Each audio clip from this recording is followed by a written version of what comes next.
right, good morning. Man, what a beautiful day, isn't it? Man, so good to be here in God's house, worshiping Him. We had an awesome weekend last weekend with Good Friday and Easter Sunday. We had 3 packed out services and many people gave their lives to Christ. And it was just an awesome weekend, but we're glad that you're back for the week after Easter. You know, Easter isn't over just because we celebrated it that one day. Really, as believers in Jesus, we celebrate Easter every single day. And every single week when we come to church, it's like another celebration that Jesus is alive. And so Easter was not just this big world event. It was an event that happened for the people who had abandoned Jesus, for the people who had just denied Jesus in their darkest hour. And Jesus came back not to shame them, but to meet them, his disciples, with grace and with restoration and with a calling to keep following him.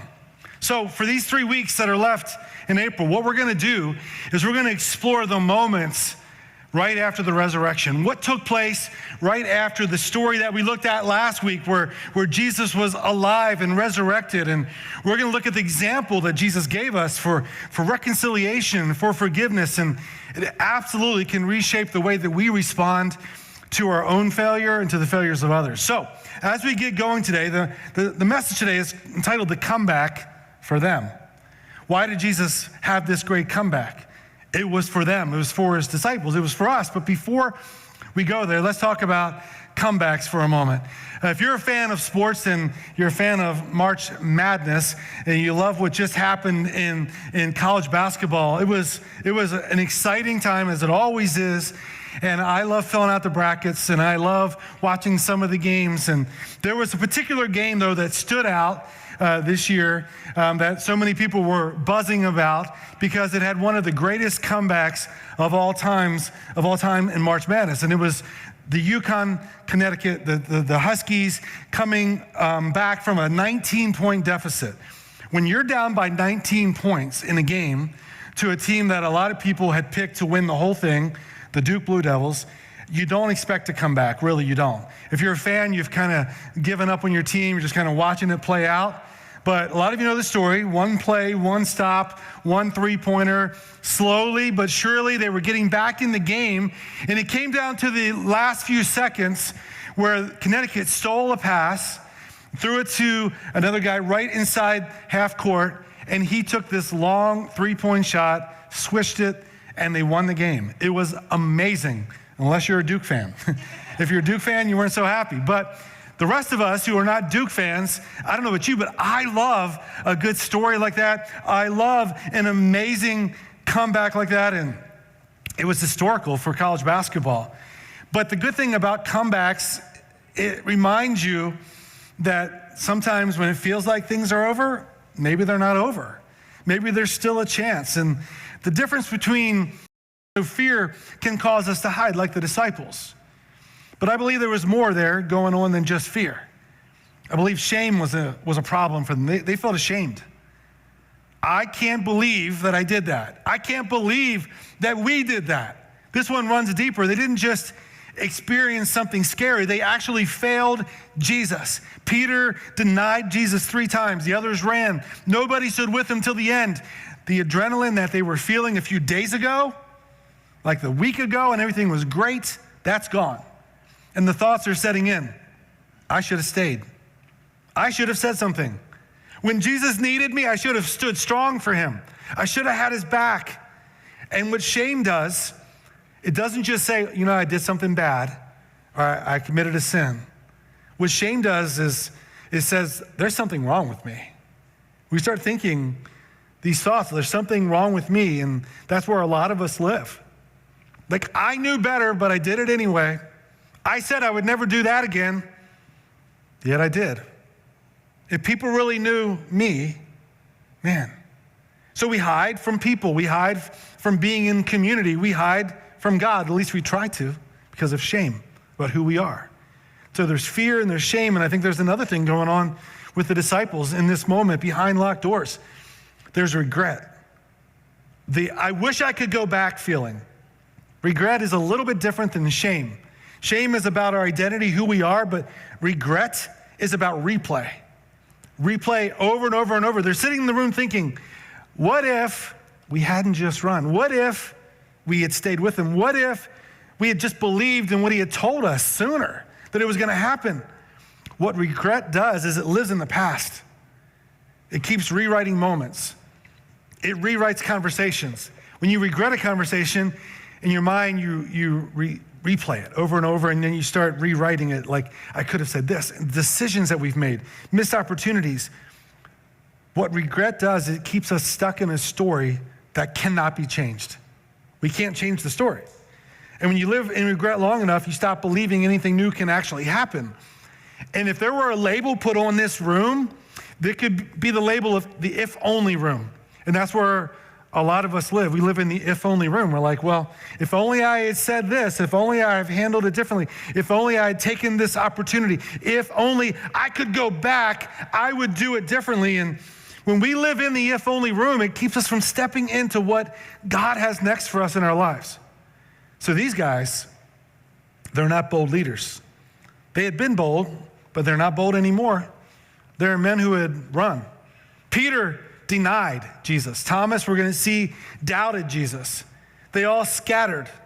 They failed publicly, and they knew it, and they expected consequences. Just imagine, I don't know exactly what that room was like. We don't have a description of what they were doing in that room before Jesus just showed up.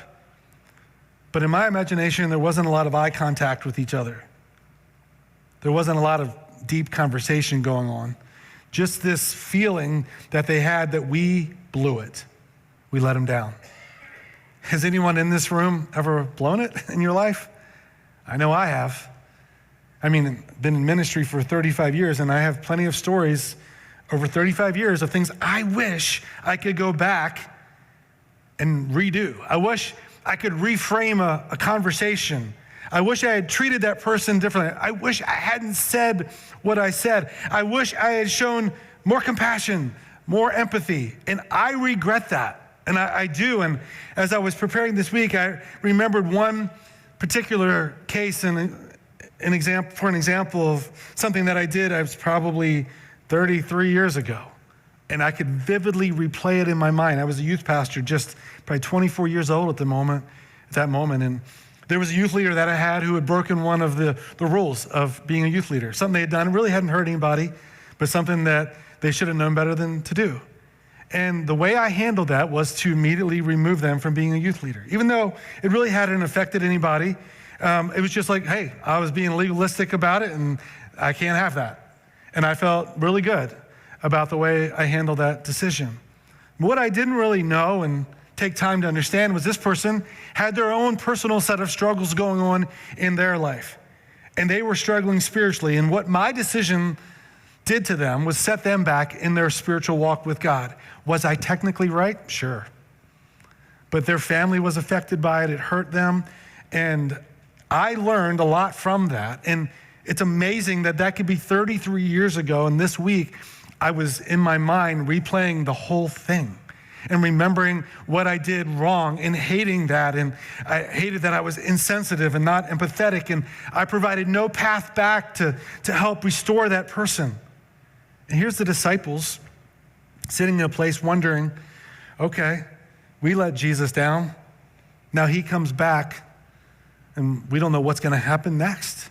And Jesus shows up. And the first word that Jesus spoke was peace. That's what he said, peace. And it's interesting that we were just in a series last month in March going through some of the names of God.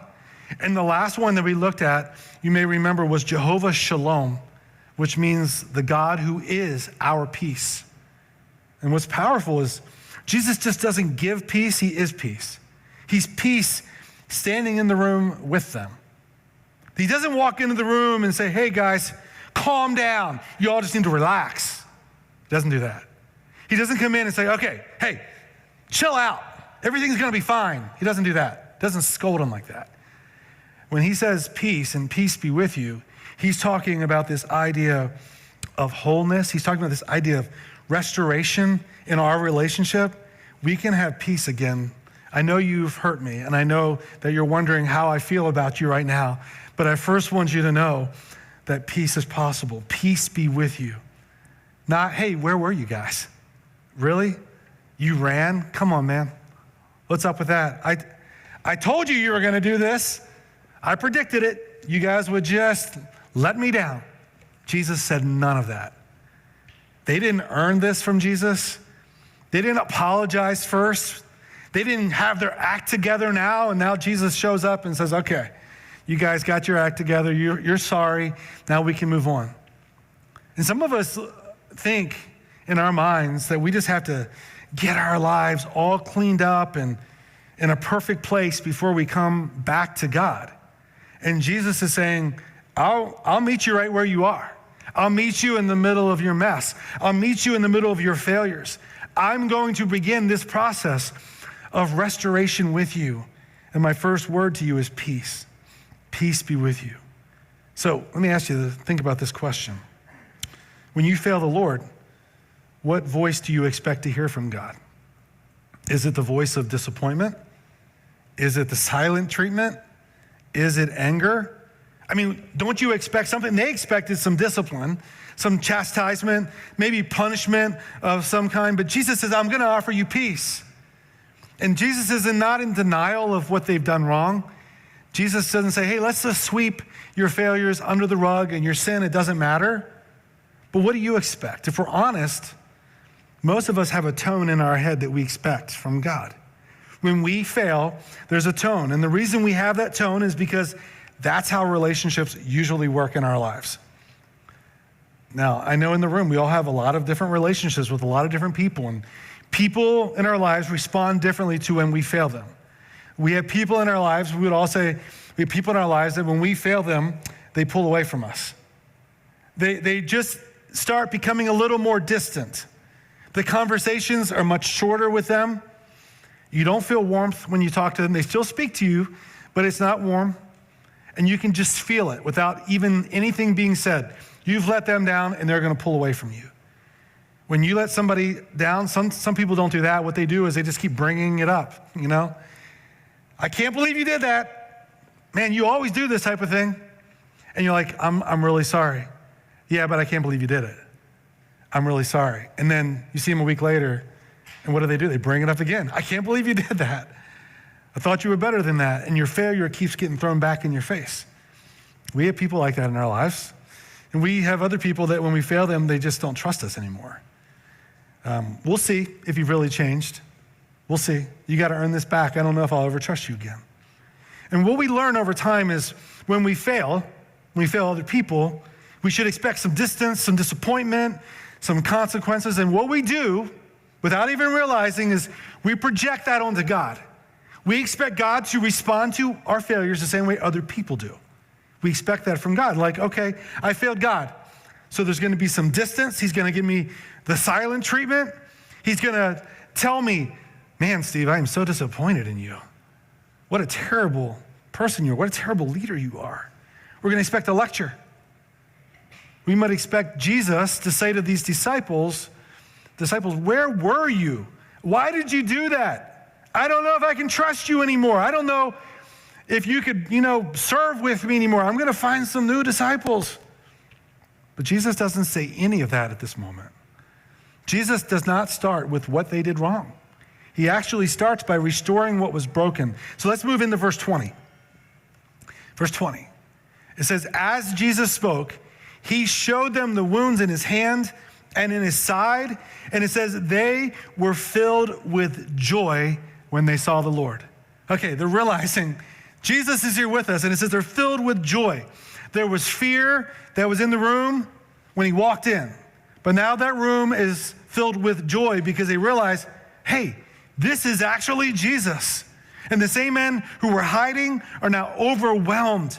And this is what happens when Jesus shows up. He shows them his hands.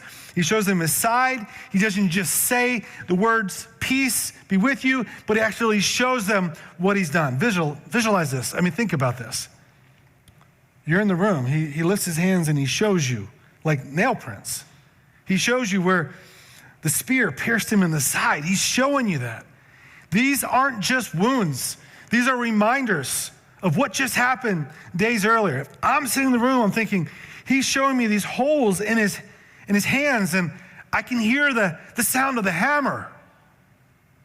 And I see the wound inside, and I'm visualizing him on the cross as I run away from the situation because I don't want to be identified.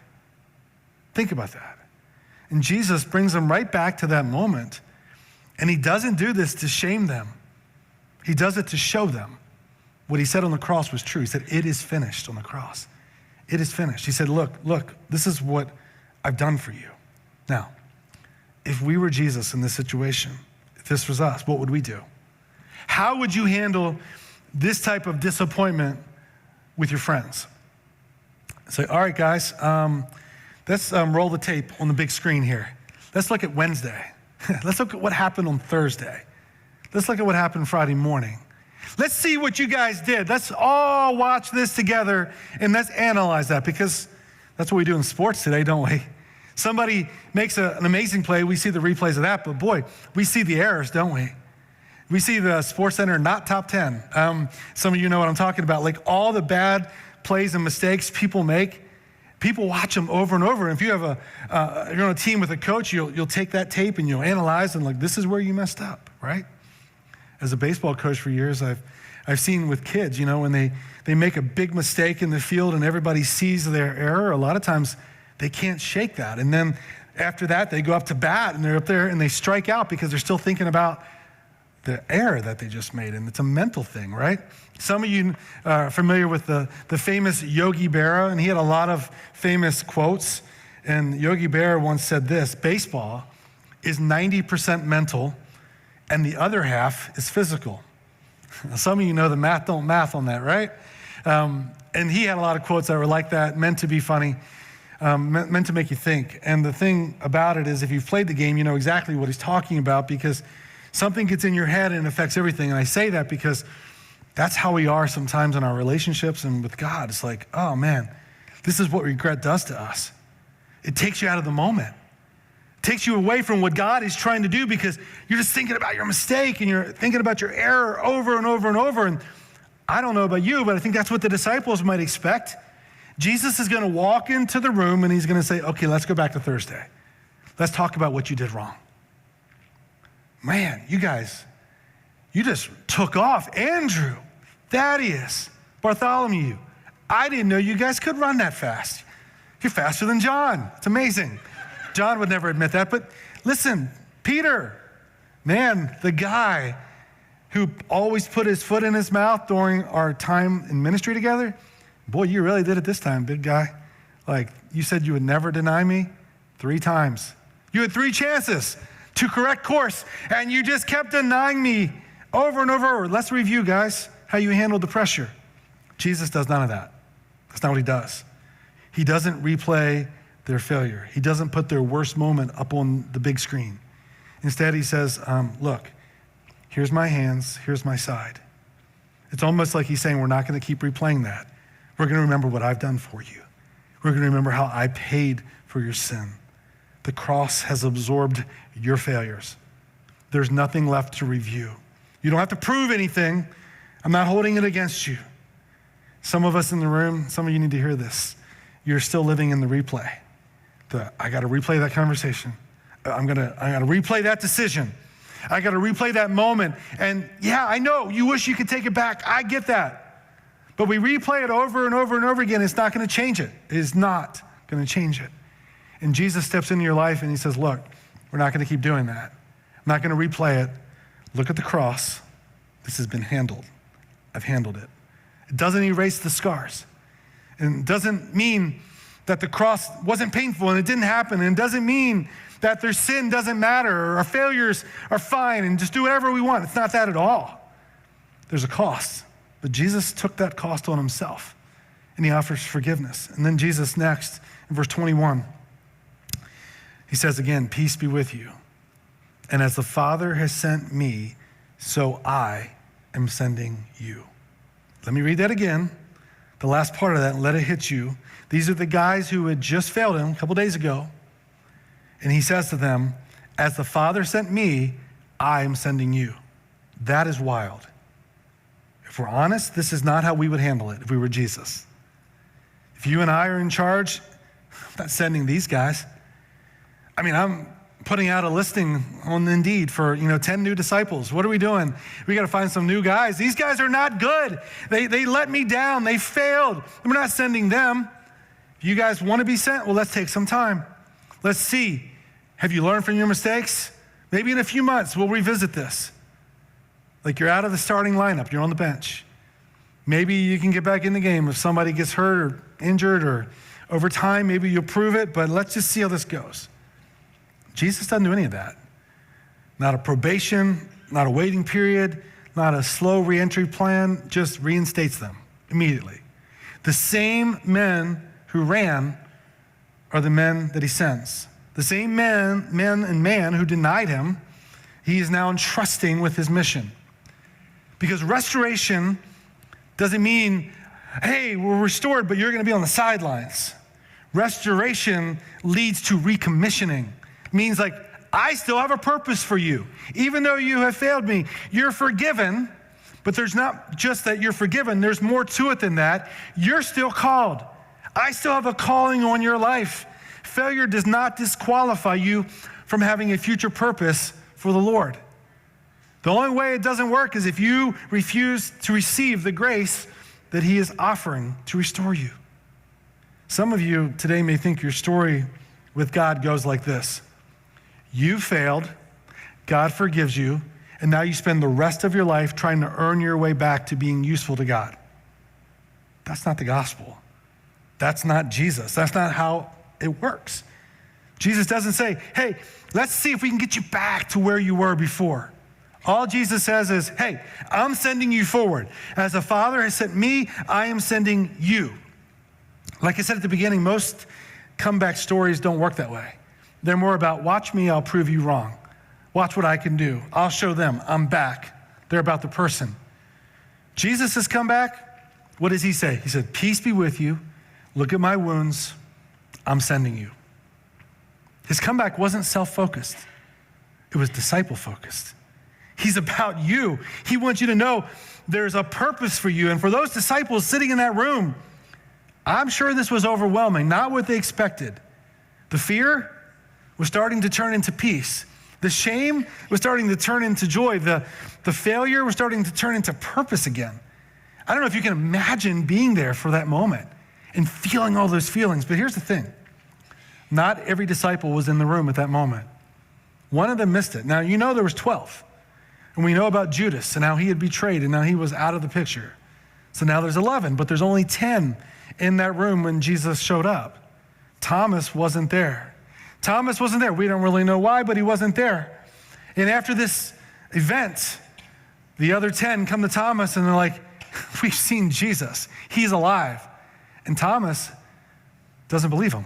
Thomas isn't convinced. Thomas doesn't celebrate. In fact, he struggles with his doubts. And in verse 24, we read that one of the 12 disciples, Thomas, was not with the others when Jesus came, and they told him, we've seen the Lord. But he replied, I won't believe it unless I see the nail wounds in his hands and put my fingers into them, and I place my hand into the wound in his side.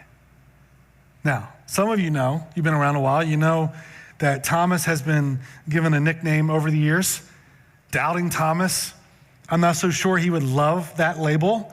I think it's maybe a little bit unfair because a lot of us, I think we understand Thomas. I don't believe at all Thomas was just, I'm going to try to be difficult about this and make this difficult for the disciples, for my brothers, for Jesus. I think he's just being honest. He saw what happened. He saw the crucifixion. He watched Jesus die. He watched hope die. So people say, his friends are saying he's alive. I'm not ready to jump into that yet. I'm not ready to believe that yet. And some of you know today exactly what that feels like, to be around other people who believe something about God and you're not there yet. And the fact is, you would say you're not against God. You believe in God, but you have questions. You don't want to walk away from God, but you're not all the way in with 2 feet yet. You know, you're not ready to say, I just believe all of it. And here's what Thomas says. I won't believe it unless I see it. Now we're going to read in a moment, 8 days later, Jesus appears again and he's there. But for 8 days, that can be a long time. He's hearing all the disciples, his brothers saying, we saw him. And he's like, I don't believe it. But I believe there's something inside of Thomas sitting there thinking, why wasn't I there with them? Why did I miss that? Why does everyone else seem to have something going on in their life and excited about, except for me? Why am I left out of this? And maybe that's the hardest part, being around people who believe, but not being one who does believe. That's a lonely place to be. Some of you know that. And I'm so thankful that you're here and you're on that journey. You might be married to somebody who fully believes and you're like, I kind of do, but I'm not there yet. You might have children that bring you to church and they believe and you're not sure that you fully believe. You believe in God, but you're not all the way there. Listen, for me personally, grew up in a Christian home, been a believer in Jesus since I was young. When I was 10, I trusted Jesus as my Savior. When I was 19, I felt God calling me into full-time ministry. So I've been following Jesus a long time. So you say, you've never struggled with any doubts in your life, right, Steve? I'll just be vulnerable here for a moment. I haven't really doubted my salvation, but there's been times in my life when I've doubted my calling. I've seen other peers of mine, other pastors or church planners having greater success than me or greater confidence in me, greater growth in me. And I've heard other people talk about their vibrant, deep, emotional connectedness with Jesus. And I've had times where it just hasn't felt that way to me, where I've felt robotic about it maybe. There's been times when I felt like I was spinning my wheels in my faith at the same time as being a pastor, and I've thought, what's wrong with me? Or am I the only one? Do I lack faith that they have, I don't have? Or why am I doubting myself? Or what's wrong with me? What is God doing with me? And I'm just saying that to say, we all have times in our lives where we have questions. We have our own stories, and we feel lonely sometimes because other people seem to be getting it and we don't. And some of you may be on the outside looking in today. You're not sure you're fully a believer in Jesus, but you're here, and I'm thankful that you're here. Listen, what happened? Look at what happened with Thomas 8 days later. Verse 26. The disciples again were together. 8 days later, Thomas is with them this time. The doors were locked, but suddenly, as before, Jesus was just standing among them. Peace be with you, he said. 8 days later, same room, same locked doors, same group, but this time Thomas is there. And once again, Jesus just appears in the room. And the other disciples are like, yeah, Thomas, this is what he does. Like, why are you freaking out? And so Jesus just addresses Thomas. I think when he said, peace be with you, he was looking at Thomas. Peace be with you. And verse 27, he says to Thomas, put your fingers here. Look at my hands. Put your hand into the wound in my side. Don't be faithless any longer. Thomas, believe. Did you hear what Jesus said? Specifically, he said, put your finger here. Look at my hands. Look at my side. Put your hand here. It's almost word for word what Thomas had said he needed in order to believe. And was Jesus there in the room when Thomas said those things to the other disciples? No. But Jesus heard it and he knew. And Thomas exclaimed, my Lord and my God. Then Jesus told him, you believe because you've seen me. Blessed are those who believe without seeing me. Jesus approaches this moment with Thomas very similar to his earlier encounter with the disciples. His first statement was the same, peace be with you. Did you catch that? Same words, same posture, same heart. You notice again, what Jesus doesn't say, it matters. He doesn't say, hey, where were you last week? You know, they were gathered here together and you weren't there. Why weren't you there with your brothers? He doesn't say, hey, Thomas, why didn't you believe them, man? I mean, you had heard what I said about coming back. Why didn't you believe them when they told you? You think they're all crazy and just going to lie to you? What's wrong with you, Thomas? He didn't say any of that. He doesn't treat Thomas differently because Thomas had doubts. He actually met him personally in his doubts. I want to encourage you today. Don't be afraid of your doubts. Bring your doubts to Jesus. The same Jesus who walked into a room that was full of fear is the same Jesus who walks into a room for one doubting man. Doubt doesn't disqualify you from encountering Jesus. It's okay. Pursue your questions. Follow through with your doubt. Like, Jesus is not intimidated when you say that you have doubts. He steps toward them. if you're hiding in fear or you're wrestling with doubt, Jesus still comes to you. So you step back and you look at this whole story, these moments on Easter Sunday night, and then 8 days later, what you realize is that there are different people, different personalities, and sometimes even in different places, but Jesus responds the same way to all of them. To the person who is very fearful, he says, peace. To the person who's struggling with being ashamed, he says, look at my wounds. I paid for your sin. To the person who is feeling like a failure, he says, I'm sending you. I have a purpose for you. To the person who is doubting, he says, come closer, take another look. So the question for all of us today is not, would Jesus come to somebody like me? Because the answer is obviously yes. I think the question that we all should examine today is, where are we in that story? Like, where are you? Are you in the locked room full of fear, full of shame, full of regret? Do you need to hear the words of Jesus stepping into your space, saying, peace, I want to restore our relationship? Are you a person today that's stuck in replay mode? You keep going over your failure in your mind, and you need to hear the words of Jesus saying, look at what I've already done. Look at these wounds. I've paid for that. It's finished. Your sin has been paid for. Are you a person today that's struggling with feeling like a failure, like you've disqualified yourself, like God could never use you again? You need to hear the words of Jesus saying, I am sending you. I'm sending you. I got something for you to do. Or maybe you're like Thomas. You got your questions. It's like you're not sure. You want to believe, but you're not quite over that line yet of believing. Jesus is saying, come closer. The door was locked. That didn't stop Jesus. They had fear. Didn't stop Jesus. They had failure. Didn't stop Jesus. They had doubts. Didn't stop him. What makes you think that he won't come to you? If you've failed him in any way, there's no reason to hide.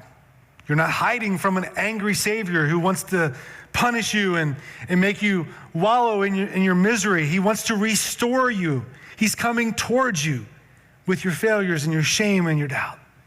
And I think all of us need to take a look at ourselves today and how we treat other people. Like, if Jesus leads with peace, why do we lead with punishment when people have failed us? If Jesus wants to restore, and that is his goal, why do we just instantly label people when they've hurt us? If Jesus moves toward people, why do we just pull away so quickly from people? I think we can learn something about how to restore relationships from Jesus. Jesus didn't come back to prove something. He came back to restore someone, and that someone can be you. The resurrection, it didn't just change history. It changed what's possible for your life. Would you pray with me? Let's bow our heads and go to the Lord in prayer at this moment. Perhaps today in this room, there's somebody who needs to give their life to Jesus. We want you to know that there's people in our prayer room that can talk with you and pray with you about that. And today could be a day where you let go of your doubts and you give your life and your heart to Jesus. For some of you in the room today, there could be just this fear of shame, or this feeling of shame, this feeling of fear, this feeling of regret. And he wants you to let that go. And he wants to restore your relationship. And he wants you to know that what he did is enough. And he wants you to know that he still has a purpose for your life. So I want to pray for you this morning. God, I just come to you this morning thanking you for all that you've done in our lives and all that you've done in so many people here in this church, Lord, how you've restored relationships, and you continue to do that. And Lord, for today, the person in this room who is dealing with shame or failure or just this feeling of, I wish I could go back and do something differently, Lord, help them to know that you paid for that sin. And you want them to stop living in the past, but to move forward. For the person struggling with doubt today, I pray that you would help them to continue to pursue their questions and find their answers in you. So Lord, be with us today as we go from here. Thank you for being with us in this service. We pray all this in Jesus' name. Amen.